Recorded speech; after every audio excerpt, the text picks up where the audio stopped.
and it distributes all the power to the ESCs.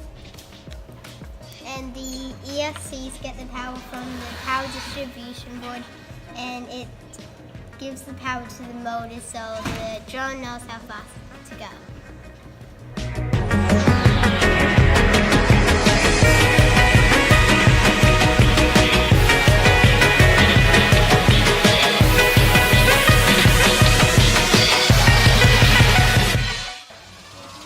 We built the motors, attached them to the frame, and put on the ESCs, connected ESCs to the motor wires.